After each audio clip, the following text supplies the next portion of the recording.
Bienvenue au 63e réunion du Welcome to the 63rd meeting of the Standing Committee on Indigenous and Northern Affairs, and we recognise that it's taking place on the unceded territory of the Algonquin and Anishinaabe people, and our meeting today is taking place in a hybrid format in light of the standing rule from June 2022, and people are joining us by Zoom, and the deliberations will be on the website of the House of Commons, and the webcast will always show the person who's speaking rather than the whole committee. Recognize you by name, and s'il vous plaît, adressez votre intervention And please put your intervention through the chair. slowly and clearly. When you are not speaking, your mic should be on mute, particularly those of us online today. Pursuant to the order of reference of Wednesday, May 3rd, 2023, we will begin clause-by-clause consideration of Bill C-45, an act to amend the First Nations Fiscal Management Act to make consequential amendments to other acts and to make a clarification relating to another act. I will note we have witnesses in the room for our reference. From the Department of Crown Indigenous Relations and Northern Affairs, Philip Bertrand, Manager; Christopher Duchesne, Director General, Indigenous Institutions and Governance Modernization; Andrea Dixon, Senior Policy Officer; Karen Tremblay, Senior Policy Analyst; and from the Department of Justice, Andrew Ochterlony, Legal Counsel. Before we begin our clause-by-clause consideration, I do want to mention that there is a possibility of as clear and slow as possible, but we certainly want to be diligent with our time. So I will begin. I would like to provide members of the committee with some instructions and a few comments on how the committee will proceed with the clause-by-clause considerations of Bill C-45. As the name indicates, this is an examination of all the clauses in the order in which they appear in the bill. I will call each clause successively, and each clause is subject to debate and a vote. If there are amendments to the clause in question, I will recognize the member proposing it who may explain it. The amendment will then be open for debate. When no further members wish to intervene, the amendment will be voted on. Amendments will be considered in the order in which they appear in the bill and in the package each member received from the clerk.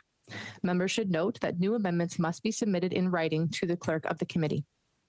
The chair will go slowly to allow all members to follow the proceedings properly. Amendments have been given an alphanumeric number in the top right corner to indicate which party submitted them. There is no need for a seconder to move an amendment. Once moved, you will need unanimous consent to withdraw it. During debate on an amendment, members are permitted to move sub-amendments. These sub-amendments must be submitted in writing. They do not require the approval of the mover of the amendment. Only one sub-amendment may be considered at a time, and that sub-amendment cannot be amended. When a sub-amendment is moved to an amendment, it is voted on first. Then another sub-amendment may be voted on, or the committee may consider the main amendment and vote on it. Once every clause has been voted on, the committee will consider and vote on the title and the bill itself. If amendments are adopted, an order to reprint the bill may be required so that the House has a proper copy for use at report stage. Finally, the committee will have to order the chair to report the bill to the House. That report contains only the text of adopted amendments, as well as an indication of any deleted clauses. Are you ready to begin? Okay. I call clause 1. I would like to note for the committee that there are no amendments submitted to clauses 1 to 26, so I can ask for unanimous consent to group them for a vote.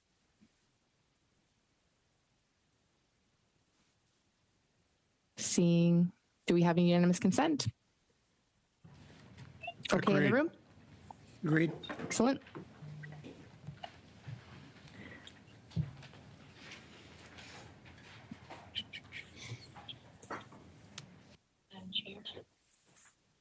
Yes? Yes. Yes, Madam Chair.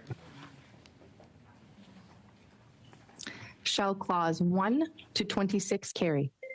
Agreed. Agreed. There appears to be unanimous consent, Madam Chair. Thank you, Madam Clerk. I will now call clause 27 with G1 amendment from the package. Madam Chair? Yes, Mr. Batiste?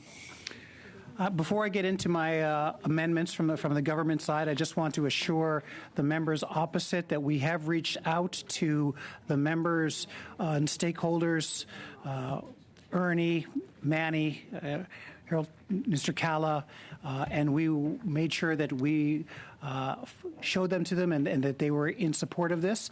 With that said, I want to say that we want to amend Clause 27, and I'll just read this off under Government 1. It's under there.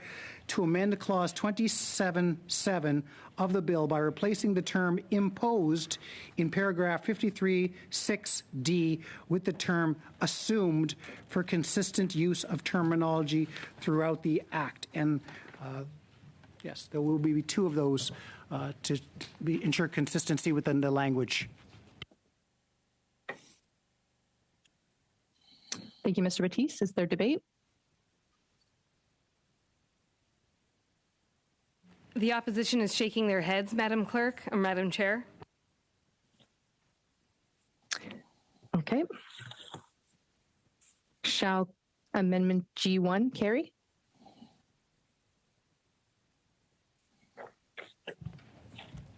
Shall Clause 27 carry? Agreed. Agreed. Clause 28. Madam Chair, if I may. Mr. Batiste? As stated before, the amendment that we would be saying is that we are asking to amend Clause 28 of the bill by replacing the term once again imposed in paragraph 53-1(8)D with the term assumed for consistent use of terminology throughout the Act. Is there consensus? Shall G2 carry? Agreed. There's nodding around the table, Madam Chair. Maybe there's agreement around the table would help her. There's agreement around the table, Madam Chair. Great. Shall Clause 28 carry? Yes. There seems to be agreement around the table, Madam Chair. Thank you, Madam Clerk. Moving on to Clause 29. Note there are no amendments submitted to Clauses 29 to 40. Do we have unanimous consent to group them for the vote? There's agreement around the table. There's agreement around the table, Madam Chair. Excellent. Shall Clauses 29 to 40 carry? Agreed.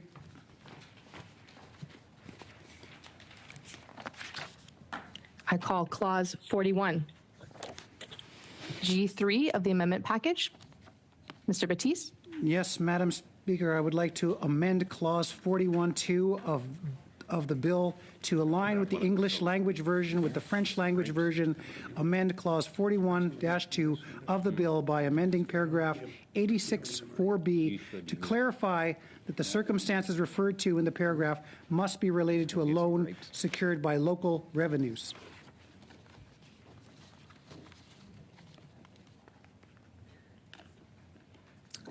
Shall G3 carry?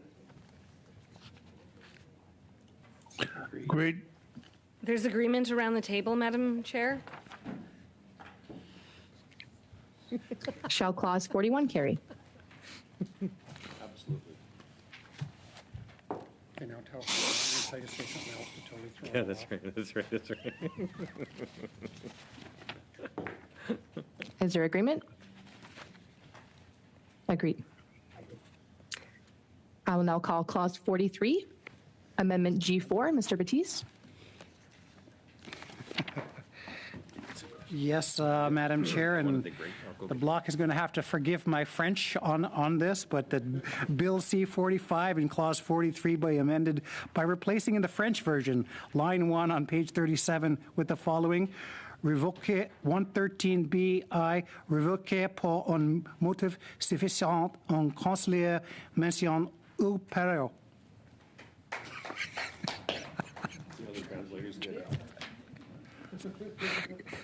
How's your guys' Mi'kmaq? Hey. Did the interpreters get Revoked on sufficient grounds. What's that? Not so bad? Shall G4 carry? Merci, Monsieur Baptiste. There appears to be agreement around the table, Madam Chair. There we go. Shall Clause 43 carry? Agreed.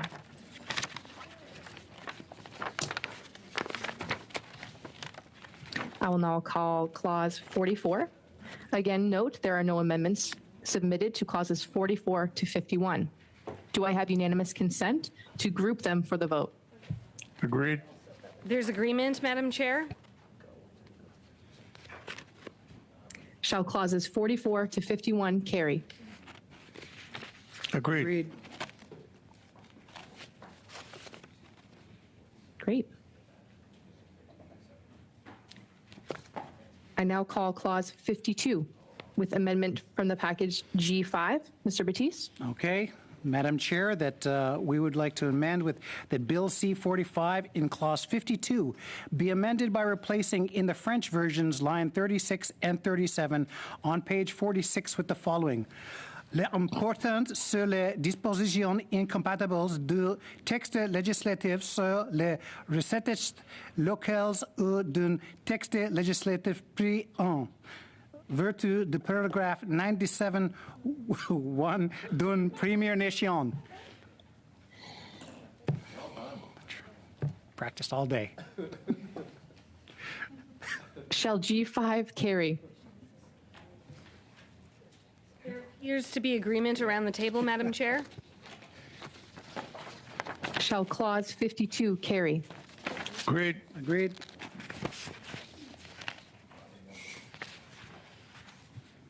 I will now call Clause 53. Would a member like to move an amendment? Oui, Madame la Présidente, j'aimerais. Yes, I would like to move an amendment. In fact, it was sent to the members of the committee, but not the interpreters. It would be simply to finish this clausing as soon as there is a request. Just to give some explanation, we're talking about official languages. If there is a significant demand, and I know that there are First Nations in my own riding who are perhaps not important in terms of numbers across Canada, but they do need to be able to have services in French, and they're in the schedule, and that was said in the study on languages. So we want them to give access to the same level of services as other First Nations. So I'd like us to be able to offer a service in French, which is their second language after Innu, so that they are able to enjoy this act. So that's my proposed amendment. If there is a demand, I have distributed the text of the amendment. We will suspend briefly for members to consider the amendment. Maybe while we're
Is there debate on the amendment?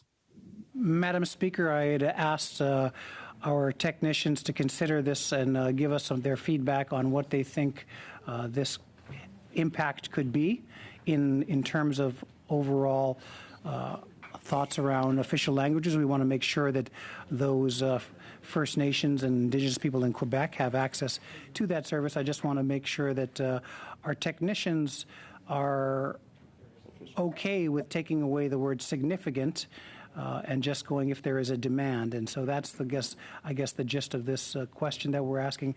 What is the impact if we said if there is a demand rather than if there is a significant demand in terms of the considerations of what we should be doing moving forward on this legislation?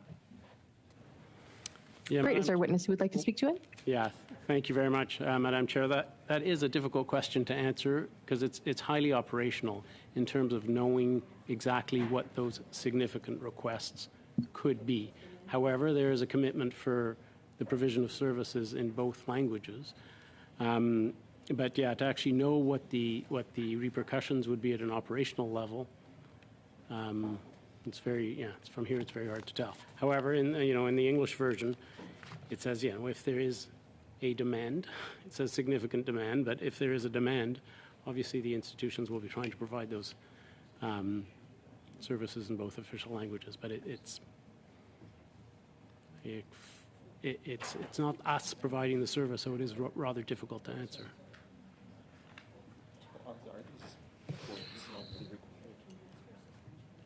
Thank you. Is there further discussion? Yes. Can we ask for a brief suspension, just so we can have a bit further discussion before we make a decision on this, please? We will suspend. Thank you.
Debate or discussion?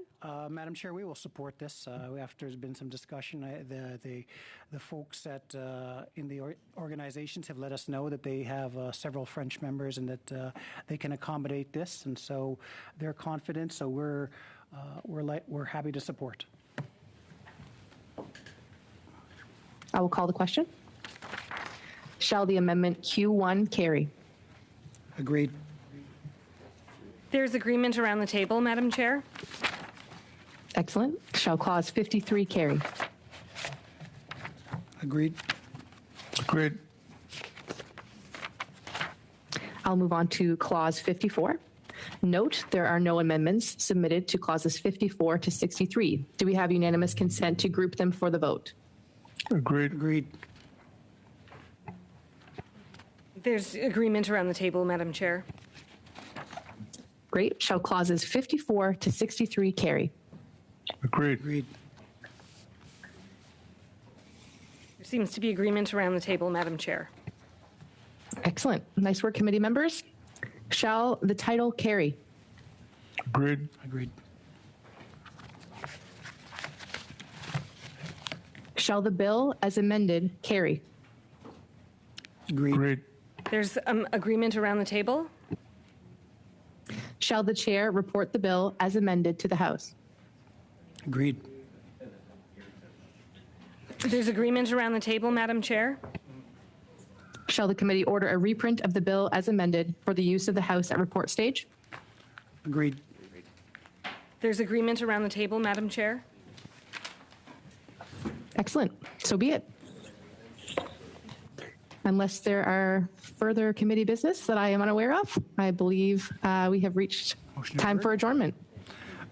Motion to adjourn? Agreed. We will adjourn. Thank you very much. Okay.